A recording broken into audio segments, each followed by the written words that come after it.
السلام علیکم ناظرین، اس ویڈیو میں ہم آپ کو دجال سے متعلق معلومات فراہم کریں گے۔ قرب قیامت کی 10 بڑی علامات میں سے ایک علامت دجال کا ظاہر ہونا بھی ہے۔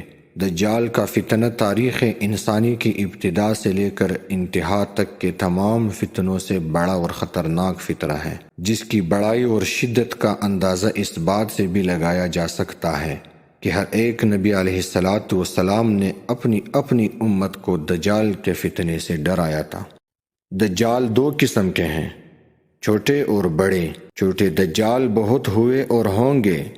ہر جھوٹا نبی، جھوٹا مولوی، صوفی جو لوگوں کو گمراہ کرے وہ دجال ہے۔ بڑا دجال صرف ایک ہے جو دعوی خدائی کرے گا۔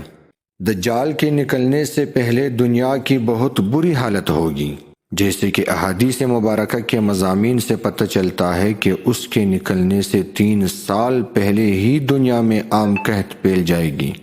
دجال کے نکلنے سے پہلے دنیا کی بہت بری حالت ہوگی، جیسے کہ احادیث مبارکہ کے مضامین سے پتہ چلتا ہے کہ اس کے نکلنے سے 3 سال پہلے ہی دنیا میں عام قحط پھیل جائے گا۔ پہلے سال آسمان 1/3 بارش اور زمین 1/3 پیداوار روک لے گی۔ دوسرے سال آسمان 2/3 بارش اور زمین 2/3 پیداوار، جبکہ تیسرے سال آسمان ساری بارش اور زمین ساری پیداوار روک لے گی، حتیٰ کہ آسمان شیشے کا اور زمین تانبے کی ہو جائے گی۔ اس خشک سالی کے سبب تمام چوپائے ہلاک ہو جائیں گے۔ فتنے اور قتل و غارت گیری عام ہو جائے گی۔ آدمی ایک دوسرے کو قتل اور جلا وطن کر رہے ہوں گے۔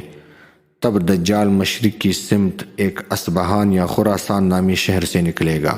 غذائی قحط کے علاوہ علمی و روحانی قحط بھی برپا ہوگا۔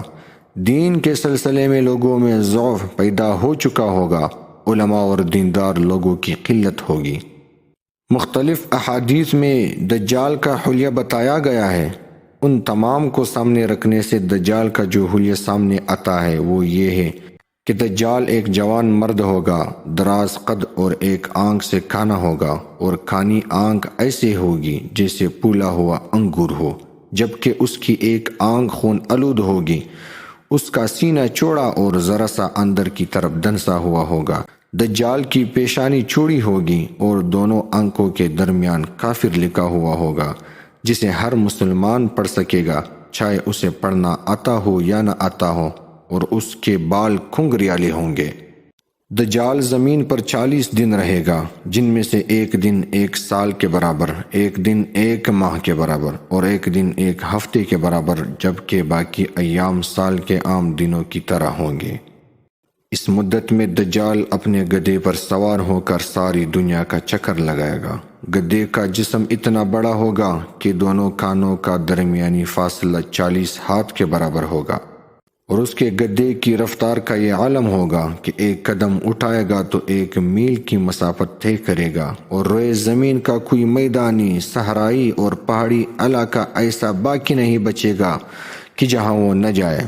البتہ مکہ مکرمہ اور مدینہ طیبہ پہ فرشتوں کا پہرا ہونے کی وجہ سے ان میں داخل نہ ہو سکے گا، بلکہ مدینہ کے باہر دلدلی زمین میں پڑاؤ کرے گا، اور مدینہ پاک میں زلزلے کے 3 جھٹکے آئیں گے، جس کی وجہ سے ہر کافر اور منافق مدینہ سے بھاگ نکلے گا اور دجال سے جا ملے گا۔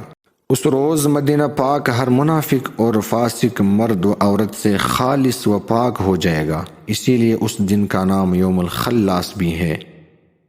بعض روایات کے مطابق بیت المقدس اور کوئی طور پر بھی نہیں جا سکے گا۔ دجال طرح طرح کی شعبدوں کے ذریعے لوگوں کا ایمان برباد کرنے کی کوشش کرے گا۔ حدیث مبارکہ میں ہے کہ دجال کے ساتھ روٹیوں کے پہاڑ ہوں گے۔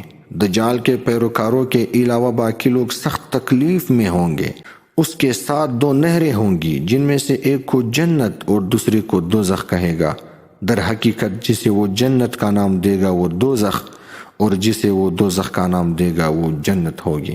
اس کے کہنے پر آسمان سے بارش برسے گی، اور لوگوں کے سامنے وہ ایک شخص کو قتل کر کے پھر زندہ کر دے گا۔ دجال کے فتنوں کی وجہ سے اہل ایمان سخت پریشانی اور تنگی کے عالم میں بھاگ کر دخان نامی ایک پہاڑ میں پناہ لیے ہوں گے، لیکن دجال ان کا پیچھا کر کے پہاڑ کا گھیرا کر لیں گے۔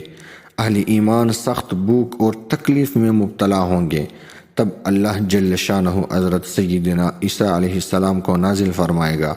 حضرت سیدنا عیسیٰ علیہ السلام کو دیکھتے ہی دجال ایسے گلے گا جیسے پانی میں نمک گلتا ہے، اور آپ علیہ السلام دجال کو مقام لطف پر قتل کریں گے اور اس کے پیروکاروں میں سے کسی ایک کو بھی زندہ نہ چھوڑیں گے۔ ناظرین کرام، اس ویڈیو میں ہم نے آپ کو دجال سے متعلق معلومات فراہم کی۔